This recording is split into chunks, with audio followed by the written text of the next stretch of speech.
मला सांगताना आनंद वाटतो। आज आमच्या लाडक्या बहिणी या ठिकाणी आहेत। आपल्याला कल्पना आहे की ज्यावेळी आपल्या महायुतीला 232 जागा मिळाल्या त्यावेळी काही लोक म्हणायला लागले की आता यांना एवढ्या जागा मिळाल्या की आता यांना कोणाची आवश्यकता नाही, आता हे पहिलं काम करतील लाडकी बहीण योजना बंद करतील। पण आता 1 वर्षापेक्षा जास्त काळ झाला लाडकी बहीण योजना सुरूच आहे। आणि लाडक्या बहिणींनो, जोपर्यंत तुमचा देवाभाऊ मुख्यमंत्री आहे लाडकी बहीण योजना सुरूच राहील, ती बंद होणार नाही। पण आमच्या लाडक्या बहिणींना आता केवळ लाडकी बहीण ठेवायचं नाही आहे। या ठिकाणी खऱ्या अर्थानं महानगरपालिकेमध्ये आपली सत्ता येणार आहे।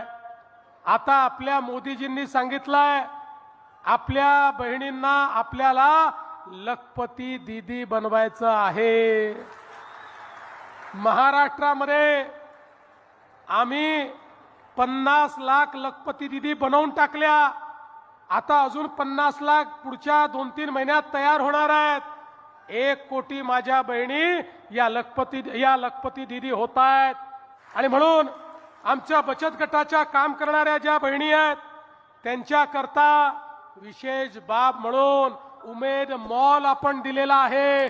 ज्या मॉल मध्ये केवळ उमेदचे जे बचत गट आहेत किंवा इतर जे बचत गट आहेत त्यांचे जे काही त्या ठिकाणी उत्पादन आहेत त्या उत्पादनाचा हा मॉल असणार आहे। या मॉल मध्ये त्यांना जागा मिळणार आहे, त्यांच्या गटाला मोठ्या प्रमाणात त्यातनं उत्पन्न मिळणार आहे। आणि माझ्या लाडक्या बहिणी आपल्या पायावर उभं राहून त्या ठिकाणी सक्षम होणार आहेत।